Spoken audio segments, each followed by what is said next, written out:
Porque se a gente reparar, todas as nossas neuroses do futuro, elas raramente acontecem. Já percebeu isso? Tudo que a gente tem crise de ansiedade, ela não acontece daquele jeito que a gente tem certeza de que vai acontecer. Quantas vezes você já teve medo de alguma coisa, né? Seja, vou sair com fulano ou com fulana e começa a ter crise de ansiedade, e você encara e você sai, ou você vai para o trabalho, ou faz qualquer coisa, ou viaja, e não acontece nada, praticamente nada, daquilo que você acreditou que ia acontecer. Já reparou isso? Oi, e aí, como é que vocês estão? Eu estou descabelada, assim, porque eu tô voltando da academia. Então, esse dia eu estava pensando, você sabe por que é tão difícil a gente mudar? Porque que sempre quando a gente tenta fazer alguma modificação, sempre acontece alguma coisa que vem para atrapalhar, ou acontece alguma coisa que nos dá um pouco de receio, de medo. É muito simples. O nosso cérebro, ele não foi feito para ter modificações. Por quê? Nosso cérebro, desde a Homem das Cavernas, desde a nossa evolução como ser humano, como homem sapiens, né, como dizem, a gente tem uma parte do cérebro reptiliano que ele ainda retém muitas informações do passado. E uma dessas informações é a sobrevivência. Então foi trazido um padrão de sobrevivência para o nosso cérebro, que é o quê? Se você se manter no mesmo lugar que está dando certo, você sobrevive. Ok, que isso era válido antigamente, onde não tínhamos recursos de moradia, não tínhamos recursos médicos, não tínhamos recursos mentais para aprender melhor. Então, com o passar do tempo, isso não é válido mais para a gente. Hoje, quanto mais a gente se mantém no mesmo padrão, pior é. Só que o nosso cérebro ainda não entende isso na sua totalidade. Então, muitas vezes, fazer modificações, tanto quanto nós fizermos nossas modificações, ou quando pessoas em nossa volta fazem modificações, é como se desse um choque. É como se o nosso cérebro falasse assim, opa, tem um risco aí. Algo pode acontecer. Tem uma ameaça.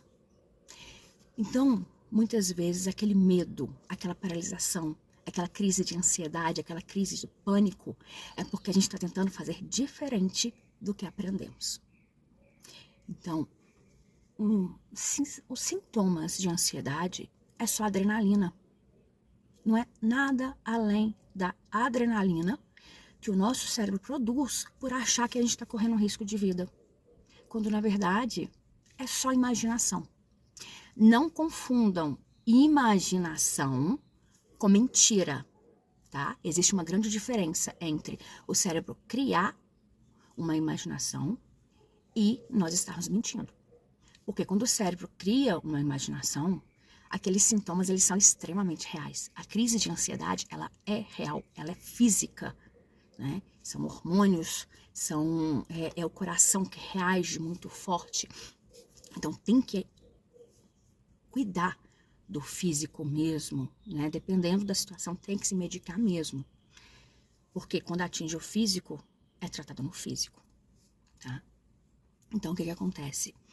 É tão interessante a gente analisar, quando a gente está tendo uma crise de ansiedade, ou começando uma crise que é muito mais fácil, você parar e pensar, o que está acontecendo? Por que eu tô com esse medo? Esse medo, ele é real? Tem realmente alguma coisa agora, física, me ameaçando? Ou será que eu tô com medo de acontecer alguma coisa no futuro? Porque se a gente reparar, todas as nossas neuroses do futuro, elas raramente acontecem. Já percebeu isso? Tudo que a gente tem crise de ansiedade, ela não acontece daquele jeito que a gente tem certeza de que vai acontecer. Quantas vezes já teve medo de alguma coisa, né? Seja, vou sair com fulano ou com fulana e começa a ter crise de ansiedade, e você encara e você sai, ou você vai para o trabalho, ou faz qualquer coisa, ou viaja, e não acontece nada, praticamente nada, daquilo que você acreditou que ia acontecer. Já reparou isso? Por quê? A crise de ansiedade, o cérebro, ele cria coisas que muitas vezes eles são irreais. Só que quando a nossa adrenalina sobe, quando o nosso emocional sobe, o nosso raciocínio baixa. Ou seja, a gente não consegue pensar direito. No meio de uma crise, se você conseguir parar um pouquinho, só um segundo, para analisar, estou realmente correndo risco? A adrenalina começa a baixar. Você começa a enxergar a verdade, o que realmente está acontecendo ali. Porque, em geral, não é a verdade. É uma criação da nossa mente. Só que a nossa mente ela não consegue diferenciar o que é real, o que é do pensamento. Porque se você pensou, a mente é real. Se é real, o seu corpo vai reagir. Porque a gente tem um instinto de sobrevivência, que é o quê? Paralisar, fugir ou atacar. Entendeu? Em toda crise de ansiedade, você vai ter dessas três ações. Ou você paralisa. Lembra das vezes que você travou? Ou você foge. Lembra das vezes que você não vou no trabalho, não vou sair com fulano, não vou fazer isso. Ou você ataca. Quando você teve uma crise de do nada quebrar as coisas, gritar com alguém, xingar alguém, agredir. Isso é instinto. Então, nós temos essas três reações. Essas três reações são muito válidas. Qual que é o problema? Quando você faz baseadas em algo que não é real, algo que o seu cérebro criou. Aí o que acontece? Você vai ter que arcar com as consequências. E arcar com consequências feitas por meio de ações impensadas é muito pesado. E qual que é o pior disso? Vira rotina, vira padrão. E quebrar padrão, gente, não é fácil, tá? Quem trabalha e se trabalha com padrões sabe que quebrar padrões é coisa muito intensa. Porque muitas vezes os padrões não são criados só por nós. Nós vivenciamos isso nas nossas famílias. Né? Então, quanto mais você raciocinar o que realmente está acontecendo, mais fácil você ganha domínio das suas ações, domínio dos seus pensamentos. Então, umas dicas que eu quero trazer para você, uma dessa principal é o que realmente está acontecendo. Você está no meio da crise de ansiedade. Tenta só parar. Se é difícil parar, tenta respirar com calma. Por quê? Quando você respira com calma, você oxigena o seu cérebro e diminui esse tanto de hormônio, esse tanto de aceleração dos neurônios, esse tanto de química neurocerebral,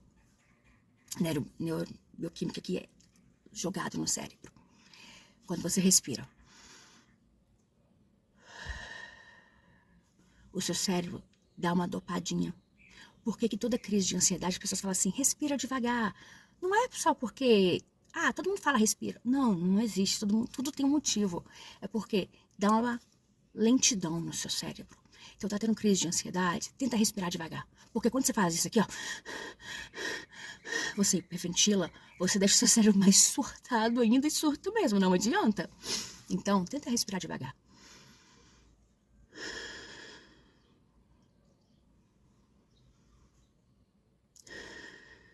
Quando você respira devagar, vai dando um torporzinho, vai dando uma lentidãozinha, uma calma. Isso ajuda a sua adrenalina a dar uma baixadinha e o seu raciocínio aumentar. Nessa hora, você analisa. O que eu estou fazendo, ou o que eu irei fazer, é realmente arriscado, perigoso? O que é que eu estou com medo? Eu estou com medo de acontecer isso, isso, isso. Quais as chances reais de acontecer isso, isso, isso? Entende? Se tem chance real, como posso evitar?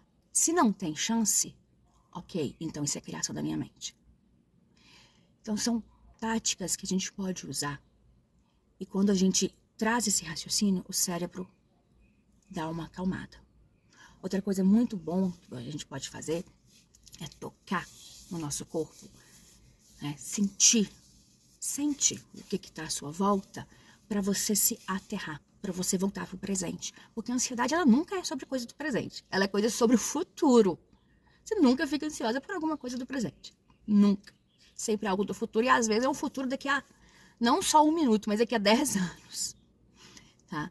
considerando que o futuro de ações daqui a uma semana, ela vai ser baseada em consciência daqui a uma semana, e não na consciência que você tem hoje, tá? Muitas vezes a gente fica preocupado, nossa, semana que vem, mês que vem, mas será que a sua consciência vai estar a mesma de hoje? Possivelmente não. Então, é muito bom a gente analisar isso. E outra coisa, dá medo? Dá, gente. Eu tenho mudanças que eu faço que eu morro de medo, né? Muitas vezes a gente acha que o outro está conseguindo fazer as coisas mais fáceis porque a gente não vê o caminho do outro, a gente não vê como que é a consciência do outro, a gente não vê o que o outro já se trabalhou. Né? Só é fácil para o outro porque a gente não é o outro. Entende? Porque para ninguém é fácil, para ninguém é assim. Só é assim quando a pessoa já está se trabalhando, já está se preparando, e ela está ali no processo de mudança. Entendeu? Só assim que é fácil. Porque o processo não é fácil para ninguém. Quem falar, a vida é fácil, sinto muito. Você não está conseguindo enxergar ou valorizar os seus processos de conscientização. Porque viver não é fácil. A gente cria várias questões de impedimento aí. E isso dá medo. Agora, mudar dá medo? Dá muito medo. Só que a gente tem que escolher. Os dois vão dar medo. Você mudar vai assustar, vai dar medo, vai ser difícil. Você continuar do jeito que está, vai assustar, vai dar medo, vai ser difícil.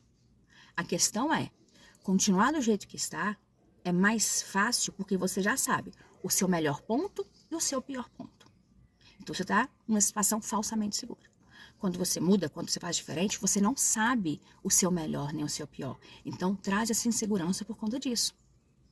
Agora, gente, o continuar e o mudar, ambos, vai ser difícil, vai doer, vai trazer algumas consequências. Agora, você quer continuar do jeito que está, fingindo que vai ficar bem em algum momento, porque, né? Ou você vai tentar fazer diferente. Isso é com você. Tem coisas que, algumas vezes, eu opto, quero mudar, e vou lá quebrar a cara e vou mudar. Mas tem coisas que eu falo, não estou preparada ainda para mudar isso. É escolha. Tá? E a sua escolha, você está preparado para fazer mudança? Ou você ainda não se machucou o suficiente para mudar? Muitas vezes a pessoa fala assim, você não está no fundo do poço. Fala assim, graças a Deus. Porque se você está no fundo do poço, significa que você não quer ir descer mais. Porque o fundo do poço tem mais fundo, gente. Vocês acham que fundo do poço não tem fundo? Fundo do poço tem fundo ali, você só não tá vendo. Mas quando você fala, tô no fundo do poço, é o melhor lugar que você pode estar, porque dali você não quer descer mais. Você vai subir. Mas vai doer. Mas quando você estiver lá no alto, você vai olhar para trás e vai falar assim, gente, será que aquilo ali era eu? Parece que eu tô em outra vida. E é muito bom isso. É muito bom. Então, fica esse questionamento. O que você quer manter na sua vida que ainda você não está preparado para abrir mão? Porque abrir mão é um luto também. Você deixa para trás tudo aquilo que você conquistou do eu. Né? Todas as vitórias que você já teve sobre aquelas quedas que são as mesmas. E deixar para trás o sofrimento também é luto, porque a gente acostuma com a dor. Ou você quer seguir em frente, se desafiar e fazer um pouquinho mais diferente. E não é questão de julgamento, porque isso é você com você. Né? Ninguém pode vir e falar, você tem que mudar. A única pessoa que é capaz de falar, você tem que mudar, porque daqui basta, é você, porque é você que sabe o nível do seu sofrimento. Você que sabe o nível de, tá bom aqui, tá ruim, mas tá bom. Ou, não aguento mais, eu desisto, não quero mais. Vou ter que fazer diferente. E dói, e assusta, e tá tudo bem doer e assustar, porque os dois jeitos dói e assusta. Né? Então, quais são as suas pequenas mudanças? Porque mudança não é grande assim, não. Você pode começar com pequenas mudanças. Qual micromudança que você vai fazer hoje? Se é difícil visualizar, escreve. Anota. O que não tá legal? O que você conseguiria mudar? O que é leve mudar? Porque eu acredito que vai ser muito bom, sabe? Quantas vezes você já mudou e talvez não tenha percebido? Né? Eu mesma, as mudanças que eu tenho, eu mesma falo, por que você mudou? Porque eu desisti. Ah, eu desisti de mudar? Não, eu desisti de ser como era antes. Porque eu não aguento mais ser como era antes. E todas as minhas mudanças são baseadas nisso. Eu não aguento mais ser como eu estava sendo. Era o meu fundo do poço. Qual que é o seu fundo do poço? Seu fundo do poço é uma relação? Seu fundo do poço é um trabalho? É você não querer mais ser como você é? Então, muda. Porque a sua consciência, o seu eu, a sua alma, a sua essência, ela está pronta. A mudar é difícil. Sim, claro que é difícil. Cerebralmente, a gente não tem essa liberação fácil. Mas a nossa essência, ela já é tudo que a gente precisa ser. Muitas vezes, quando tá difícil eu conseguir mudar, eu paro um tempo e eu falo assim pra mim: meu eu superior, minha essência divina, minha melhor parte, me mostra quais as atitudes eu devo ser. Meu melhor eu do futuro me mostra como que eu tenho que ser, o que eu tenho que fazer para dar mais um passo para ser melhor do que eu já sou. Gente, isso funciona. Funciona mesmo. Porque a gente já é perfeito, a gente só não acessou a nossa perfectibilidade. Entende? Para quem gosta da Bíblia, né? Na Bíblia fala assim: vós sois deuses, vós podeis fazer tudo o que eu faço e muito mais, né? Jesus falou. Nesse sentido, a gente já tem a perfectibilidade dentro da gente. Só é difícil alcançar porque nós não somos só os seres elevados. Nós temos o nosso corpo, nós temos o nosso cérebro, que às vezes dificulta. Não impede, dificulta. Então, quando você acessa a sua parte divina, fica mais fácil você tomar algumas decisões. Entendeu? Então, espero que possa ter ajudado um pouquinho. E me falei, tá na hora de você mudar. O que você vai querer mudar?